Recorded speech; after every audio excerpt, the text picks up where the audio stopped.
Okay, take two. So this is your first geometry class video. So for this geometry class video, I'm going to go ahead and explain one more again. You're going to watch the highlight videos first, which you've already watched for this section. We did some pretty coloring, and then I explained to you how you go from highlighting in yellow, which we're going to call this yellow for argument's sake, from highlighting in yellow to writing on your definitions page. So now you know all about your definitions page. So I'm going to tell you one more again how your notebook needs to be set up. The very first section of your notebook is all definitions. Those all come from the definition pages that you're going to have. You don't need a new page every day. You can keep on going on the list and just keep on trucking. Just somewhere out to the side, make sure you write what section it is when you start a new section. So go ahead and keep a definition section. In that definition section, you will need to, I don't know, maybe 7 or 8 pages total for the entire book. It's not nearly as much as it sounds like it's going to be in the beginning. At least I'm hoping it's 7 or 8 total pages, because you'll be making that definition page after you've watched this video. It'll actually make it a lot shorter. It'll be like, oh, I know what that is. I don't need to worry about it. Oh, I know what that is. I don't need to worry about it. Oh, I've always known what that was, and keep on going. So it's not like I expect you to write down triangle in there and then write down what a triangle is, because I expect you already know what a triangle is. But there are some other things that you might not know that you might want to make sure you always remember, because everything you put in that definitions thing needs to be something that you kind of memorize. Not something you sit down with flashcards, memorize, but something you absolutely positively know from the bottom of your heart and you will never forget kind of stuff. The second section in your notebook, so you got dividers, so you can go ahead and divide them out. The second section is going to be your postulates, corollaries, and theorems section. And we're going to talk about how to set that up and how to make that in the next video, the next class video. We're going to do the highlighting for the next video in the next video. But the actual setting up that page, I'm going to do on the board to kind of show you, so that you'll get some idea of how much room you need to leave for stuff and how condensed we really want stuff to be. That you will need to have memorized. But once again, it's not one of those flashcard kind of memorization. That's not what geometry tends to be. I know you're used to that. I know you do a lot of it in Latin, but this is not like that. This is, we're going to keep talking about it, and you're going to keep having to remember it, so you need to know it. But it's not something where it's, if it's this, then it's that. If it's this, then it's that. Because that's not the way geometry really works. Okay, so that's the second page.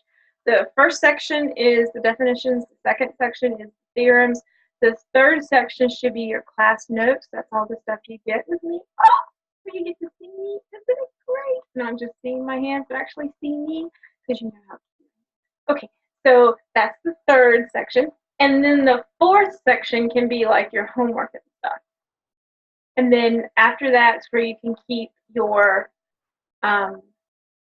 quizzes and tests and reviews and things. The quizzes, tests, and reviews, along with the homework and the classwork, can be moved out after every few chapters to make room, but never, ever, never move out the definitions. Always leave them in there. Always leave the theorems in there, because you're going to keep coming to them. In the same way with the theorems as with the definitions, don't worry about starting a new page every time you start a new section. It's going to waste some paper and take up a bunch of space that you don't need to worry about. Just make sure you write on there that it's a new section whenever you get to a new section. Okay, that should take care of your notebook. And we've already talked about how to do the definitions part, and so that should already be in your notebook. And now we're going to start geometry section 1.1. Oh my God. Okay, so we talked in the other one, because I kind of did some double the duty in the other one. So we kind of talked about some things that we needed to get out. We needed to get them defined for you. It's really hard because they're undefined. So the 3 undefined terms, which you need to have memorized because it'll be a question on your test, are point, line, and plane. And I've got this lovely little diagram over here. Isn't it beautiful? Okay, so part of the issue, really, part of the real issue isn't that geometry is hard. It's that you really kind of need to read your geometry book. And I very seldom say that. But I don't want you to read it like you'd read any other book. You got to kind of read it like it's a math book. And reading a math book doesn't kind of go like reading a regular book goes. So that's why I do the highlighting, so you can see the important parts that I need to make sure that you read. So once you've highlighted stuff, it doesn't mean that you absolutely have to write down exactly what it says. It just means I need for you to understand it and then put down what you understand. So that way you'll remember it. Because we don't want you to spend gobs of time writing. That is not the point of geometry. Oh my God, they got so many shortcuts. Not the point of geometry to write at all. And I don't want to spend gobs of time writing. That's why I don't write a lot up here. That's why I'm doing the highlighting to make things faster. There are some things that we're going to highlight that are going to be definitions. So you know it's got to do with the definitions page. Some things we're going to be highlighting that have to do with postulates and theorems. So you know it's going to go on the postulate theorem page. Some things are going to be highlighted in blue. Those are things that we don't expect you to have memorized. We don't expect you to know by heart. You know, maybe formulas that are really good to use. We want you to be able to use them, but not necessarily have them memorized, because nobody really wants to memorize the formula for the surface area of a pyramid. I mean, there's just no real point to it. There's a formula. We can derive the formula and go from there. There's no need to actually memorize a whole heap of formulas. I'm more interested in the fact that you can use those formulas, that you understand those formulas. So, however, these are not those. This is one of the very first questions that I ask on any test in geometry. What are the 3 undefined terms of geometry? The reason they are undefined is because, that's right, you cannot use the word in the definition. It kind of nullifies the definition. So we have to agree with everyone else that we know what a point is. We have to agree with everyone else that we know what a line is. And we have to agree with everyone else that we agree on what a plane is. Now, all of these agreements are great and wonderful, but if we don't really understand what they are, it doesn't really help. So I have a picture. The picture in the green is an artist rendering of a plane. It's not really a plane because a plane goes on infinitely in space. So you can say the floor of your house is a plane, but if you walk outside of your house, there's still a floor there. So that plane keeps on going, even though you can't see the edges of it.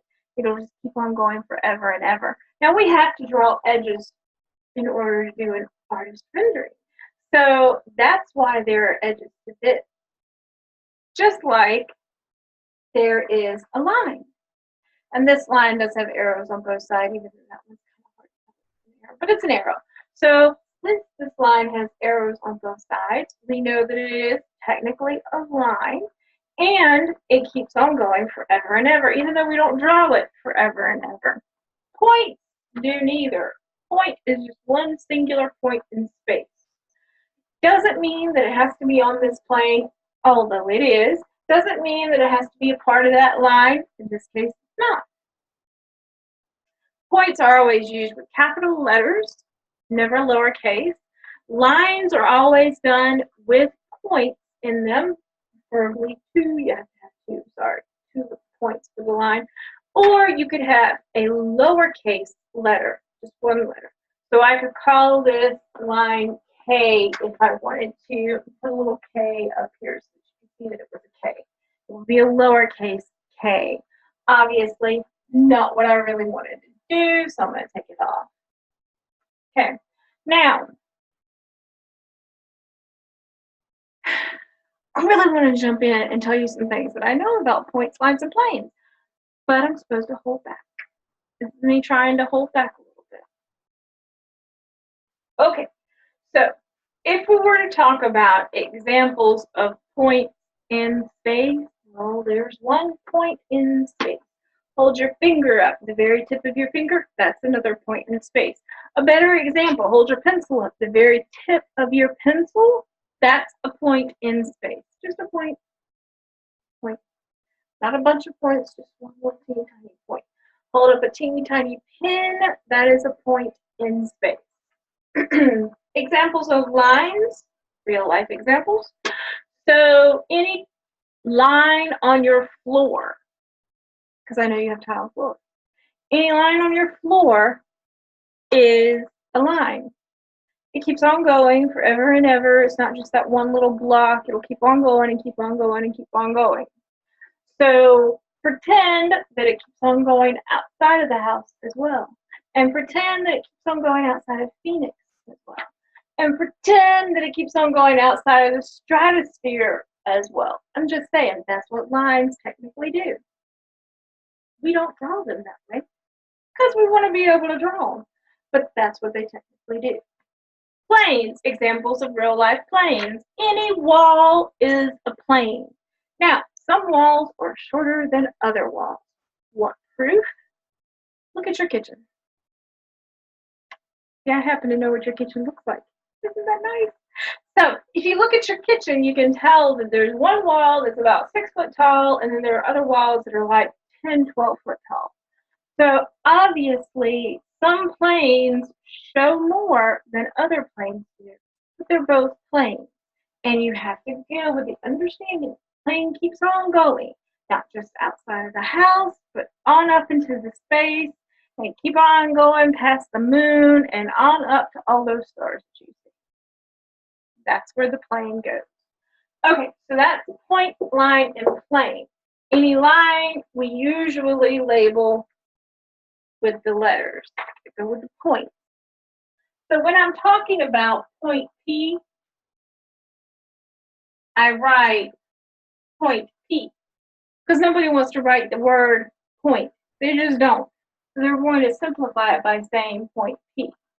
This is red, point P, just like we did in the video yesterday. Or not yesterday, we were just a few minutes there. Line. Lines have to be written using the letters and the correct symbol above the letters. Here, this is line AB, which technically is that line right there. Watch this. It is also line BA, which technically is this line right there, because it starts at the B and it goes down to the A. They are the same lines. You can label them any way you want. However, you need to make sure when we get into other ones that you're labeling them the correct way. And sometimes it matters whether we're talking about AB or BA. When we get into triangles and stuff, that'll matter. Okay, so for planes, I really wish they had a symbol. And when I was in high school, I made a symbol because I don't want to write the word plane out, but they don't. So, plane, you can say plane ABP. It's got to have 3 letters in it. Doesn't matter what order. Or you can say plane BAP. Or you can say plane PBA.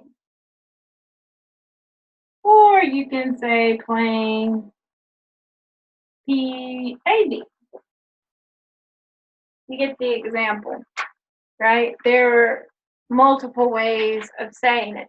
It's the exact same plane, doesn't matter what order they're in. The fact that they are not on the same line has no bearing on the situation. You could put the P in the middle if you want, and you could say plane APB. You've watched enough cop shows, you know that's an all points bulletin. But it all works. It all goes the exact same way. Which brings me to the lovely definitions of collinear and coplanar. Collinear means the points are on the same line.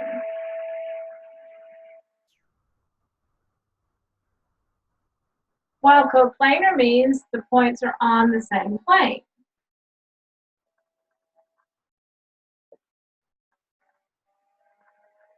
Obviously, non-collinear means they're not on the same line, and non-coplanar means that they're not on the same plane. So, looking up here, I can say that P, B, and A are all coplanar,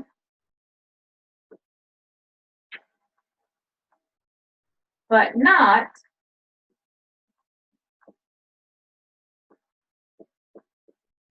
collinear, because they are not all on the same line. Two of them are on the same line, but not all of them are. So we good? Seems simple enough?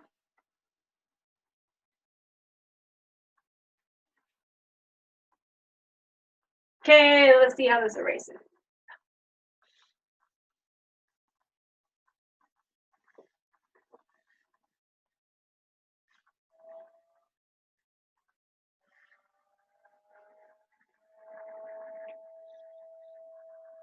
Oh, wasn't too bad.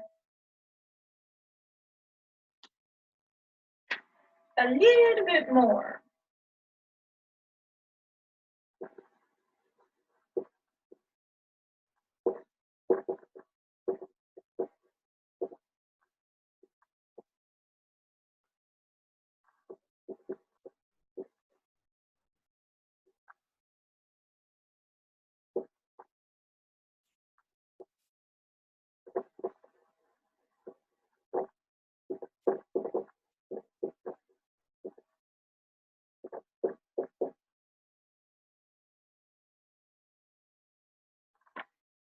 When lines cross in the same plane, that's when you say that they intersect. It doesn't actually have to be lines. It can be planes intersect.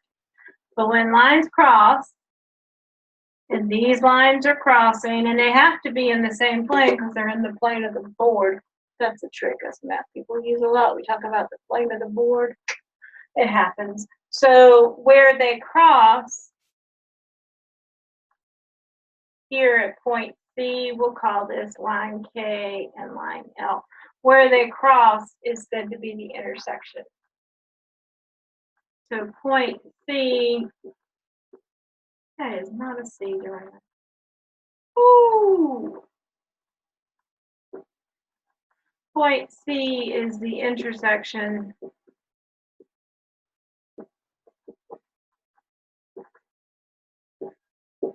of line K and line L. When you're labeling them with lowercase letters, you have to write the word line if you're going to talk about them. If you're using the uppercase point, then you can just do the symbols. Okay? So if I have planes that intersect, ooh, go see how my drawing looks now. So that's a flat plane like this.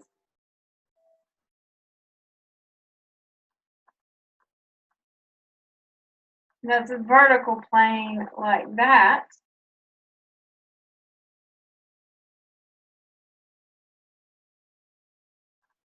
They're going to intersect there. We'll let that be the back.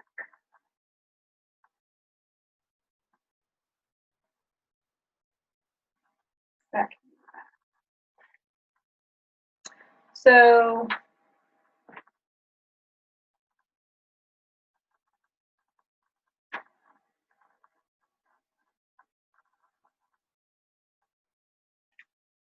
when you're showing 3D things and you want to say that it's pushed back, man, it looks really good there. And you want to say that it's pushed back or that you're not supposed to be able to see it, but it still exists there. That's when you do the dotted lines. I bet you are reading. So where these two planes intersect is actually a line. When planes intersect, they intersect at a line. Whereas when points intersect, when lines intersect, they intersect at just one point. There's one more thing I want to draw for you. If I draw a box, which I think you can do, and then I go and I draw another box, kind of off from where that box is, and then I connect the corners of 3 of them and dot 1, then you can see where the other dots need to be.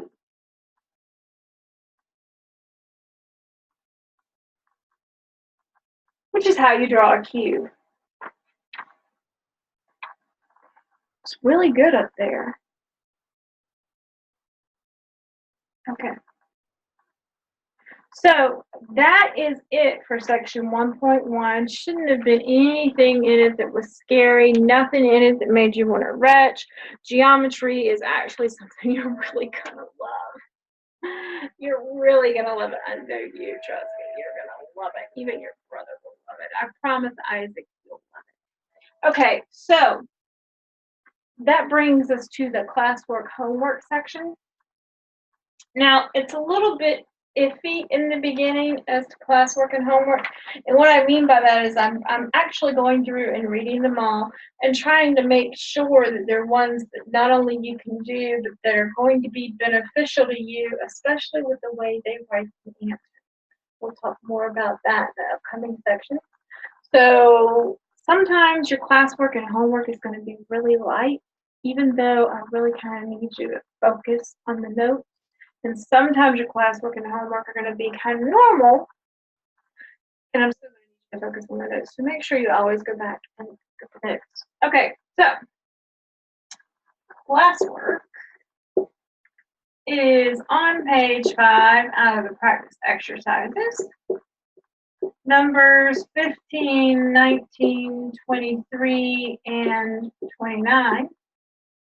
And then homework, same page, practice exercises, numbers 7, 9, 13, 14, 17, 21, 27, and 31. Don't think that it's a lot until you do it, because it's really not. A lot of it's just drawing, which you love to do. So you'll be fine at it. If you have any questions, let me know, and you'll see me in the next video.